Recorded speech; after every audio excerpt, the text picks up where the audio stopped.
Have you ever noticed something strange? The moment you give her your heart, she loses interest. You open up, you become kind, available, present, and then she pulls away, colder, distant, silent. It's like your love was the very thing that killed the attraction. Why does this happen? Why do women sometimes seem most drawn to the ones who treat them the worst and push away the ones who give them everything? This isn't just confusion, it's a psychological trap, one that Carl Jung saw decades ago, one rooted in the shadow, the dark side of human desire. And according to Jung, most men are blind to it. Worse, they're ruled by it. You've been told that being nice, being emotionally available, being open, that this is what women want. But Jung would say, you've mistaken the mask for the soul, because what truly drives desire lives in the unconscious. And when you ignore that, you become its victim. This video is not about blaming women. It's about waking up. Because if you don't understand the shadow behind her arousal, you'll keep chasing illusions. Let's go deeper, into the darkness, into the mirror, into yourself. You've probably heard the word before. Shadow. It sounds abstract, mysterious, maybe even spiritual. But for Carl Jung, the shadow was not a metaphor. It was a psychic fact. The shadow is the part of your psyche that you reject. Everything about you that you've buried, disowned, or denied. Your rage, your lust, your selfishness, your pride, but also your power, your magnetism, your masculine depth. The shadow isn't evil, it's repressed. And here's the secret. What you repress doesn't disappear. It acts out without your awareness. You think you're choosing your relationships freely, but often you're being chosen by your unconscious. You find yourself attracted to people who activate your wounds, not your wisdom. This is where it gets personal. When a man hasn't integrated his shadow, he projects it outward. He sees a woman and believes she's the missing piece. She becomes the muse, the goddess, the answer. But he doesn't see her. He sees his own unlived life. And women do the same. We are drawn not just by beauty or compatibility, but by unconscious recognition. She sees in you the father she couldn't control, the danger she can't resist. You see in her the love your mother never gave you, the chaos you want to tame. None of this is conscious. That's what makes it so powerful and so destructive. Jung called this phenomenon "saskeet," projection. The unconscious act of seeing in others what we refuse to see in ourselves. Attraction then becomes a mirror, a seductive illusion. So when you feel that intense pull, when arousal feels like obsession, like fire in the chest, pause. Ask yourself, am I truly attracted to her? Or am I trying to recover a lost part of me? Because here's the truth. Until you face your shadow, you'll keep chasing it. Not in your own soul, but in the eyes of women who can never give it back to you. Let's go deeper. Have you ever noticed that what arouses a woman is often the opposite of what she says she wants? She might tell you she wants someone kind, attentive, emotionally available. But then she becomes obsessed with the man who's distant, dominant, unpredictable. Why? Because arousal is not a conscious choice. It's an unconscious reaction. It's not about logic, it's about polarity, energy, and the dance of shadows. Carl Jung described the feminine psyche as containing its own unconscious masculine image. He called it the animus. And just like men project the anima onto women, women project the animus onto men.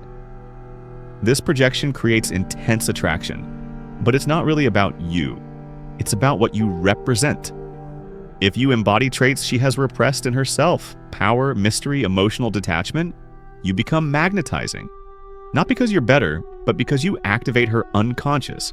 The problem is, if you try to be what she says she wants, you disappear into her conscious mind. Predictable, familiar, boring. But when you embody what she fears and desires simultaneously, you trigger her shadow.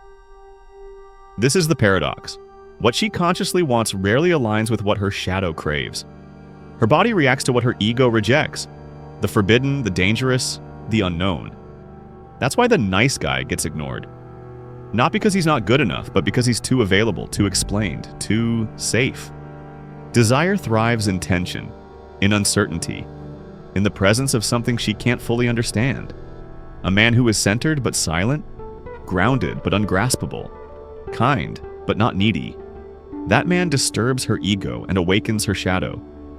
This doesn't mean being cruel, it means being whole, integrated, unapologetically complex. Jung said, "There is no coming to consciousness without pain." For many women, desire is the fire that burns through their defenses. And the man who evokes that fire without trying is touching something ancestral. She may not even understand why she wants you. And that's the point. Because what arouses her is not who you pretend to be, it's who you unconsciously are. Or more precisely, who you've dared to become. Most men have no idea they're being tested. Not by words, but by energy, by presence, by silence. You think you're building connection when you open up fast, overshare, prove how different you are. You think that saying yes to her every need will make her stay. You believe that being emotionally available will create intimacy. But it doesn't. It creates unpredictability. And what's predictable is rarely powerful. Here's what no one told you. When you chase her approval, you abandon yourself. When you try to be the perfect man, you stop being a real man. You become a reflection of what you think she wants, and she stops wanting you. This is the trap most men fall into. You're not being chosen, you're being used. As a mirror, a distraction, a safe container for her chaos. But the moment you stop serving that emotional function, she detaches.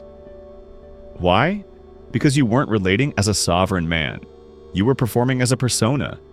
A psychological mask, as Jung would call it, crafted to be loved, accepted, and needed. But what's behind that mask? A man terrified of rejection. A man who equates love with sacrifice. A man who thinks giving more will eventually earn him worth. That is the psychology of the victim. Not because he's weak, but because he's unconscious. When a woman senses that your actions come from fear, not freedom, she loses polarity. She might appreciate you, but arousal fades. Desire dies in the space where your neediness grows. This is how the shadow turns against you. The very traits you suppress, your boundaries, your silence, your mystery, are the ones that create attraction. But because you equate love with constant emotional labor, you give away your masculine energy piece by piece. And what's left? Emptiness, frustration, resentment. You feel like you're doing everything right, but nothing works. Here's the brutal truth. If you have to prove your worth, you've already lost your power. You're no longer leading, you're reacting. That's not masculinity, that's performance. And performance always ends the same way, with the actor forgotten, once the show no longer entertains. If you want to understand attraction, stop asking what women say they want, and start observing what they respond to. Because deep arousal isn't about being liked, it's about being felt in the gut, in the spine, in the unconscious. Jung understood that humans are ruled by ancient forces, archetypes, timeless energies that live beneath our personalities. And in women, one of the strongest archetypal pulls is toward the soul, dark masculine. Not abusive, not cruel, but sovereign, unshakable, whole. She is not turned on by kindness alone, she is turned on by power that is not for sale. The man who doesn't need her validation. The man who commands the room without raising his voice. The man who can walk away because he does not fear being alone. He represents something she craves but can't explain. A connection to her own repressed chaos. To her feminine wildness. To the darkness she fears but secretly longs to explore. You can't fake this. You can't learn it from dating tricks or emotional tactics. This is the presence of a man who has walked through his own fire. A man who has faced his shadow, who no longer chases the mother he never had or the validation he was starved of as a child. That kind of man doesn't beg for attention, he attracts it. Because his energy says, I don't need you to choose me, I've already chosen myself. And that energy, that quiet confidence, arouses. Not because it's aggressive, but because it's deeply rooted. He becomes the embodiment of contrast, calm and wild, still and commanding, loving, but not controlled. Jung said, "The privilege of a lifetime is to become who you truly are." And that becoming, that individuation, is the secret behind erotic polarity.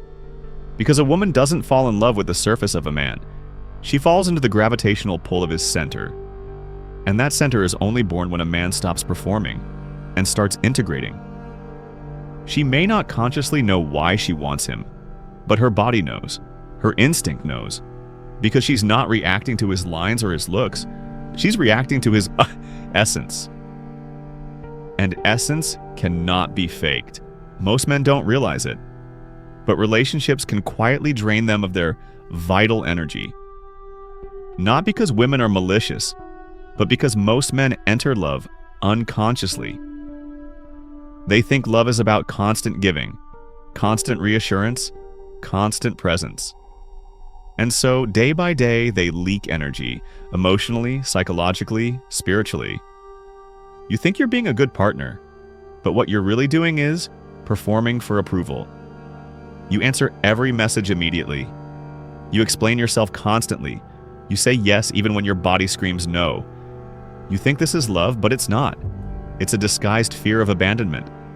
And this fear is fuel for emotional vampires. There are people, often unconsciously, who feed on your availability. They crave your energy because they've lost touch with their own. The more reactive you are, the more power you give them. They don't need to control you directly. They just need you to keep responding.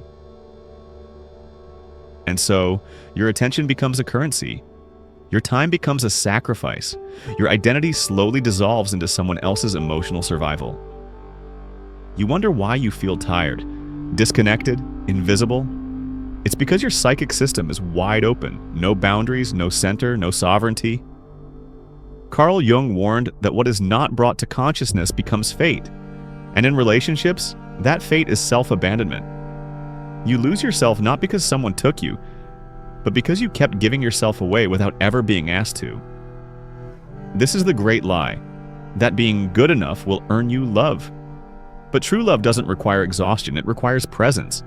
And presence cannot exist without self-possession. You are not meant to be her emotional crutch. You are not meant to be her endless supply of comfort. You are meant to be a man who protects his core energy like sacred fire. Because if you don't, someone else will burn it for warmth and leave you cold. Se estiver pronto, sigo com a Parte 7. Individuation and Erotic Power. Com 400 palavras exatas. Deseja continuar? Attraction isn't just chemistry, it's psychological gravity. And nothing is more magnetic than a man who has become himself. Carl Jung called this process individuation. The journey of integrating your unconscious and becoming a whole being. Not a role, not a reaction, a true, centered self. Most men never get there. They live as personas, masks made to be accepted, validated, needed. But that mask always cracks, because it was never real to begin with. Individuation begins the moment you stop trying to be liked, and start trying to be real.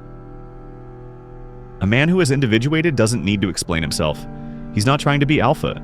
He's not chasing feminine approval. He's not addicted to being understood. He simply is. And that presence, that unshakable sense of inner gravity, arouses. Why? Because women feel what words can't express. They respond to what's beneath the performance. When you've done the inner work, when you've faced your shame, your wounds, your hidden rage, you stop being emotionally manipulated. You stop reacting. You stop explaining. You start choosing. And this changes everything. Your no becomes powerful. Your silence becomes commanding. Your gaze carries weight. You no longer fear being alone because you are no longer empty. And this is the paradox. The less you need her, the more she feels drawn to you. Not because you're playing games, but because you're not playing anything. You've become the man whose eye contains his chaos, who owns his edge, who respects his own time, body, and soul. Jung said, "He who looks outside dreams. He who looks inside awakens. And when you awaken, when your energy is aligned, your shadow integrated, your purpose ignited, you become irresistible in a way that can't be mimicked. She might not know why she wants you. She just does. Because now you are no longer a boy seeking love. You are a man who embodies it.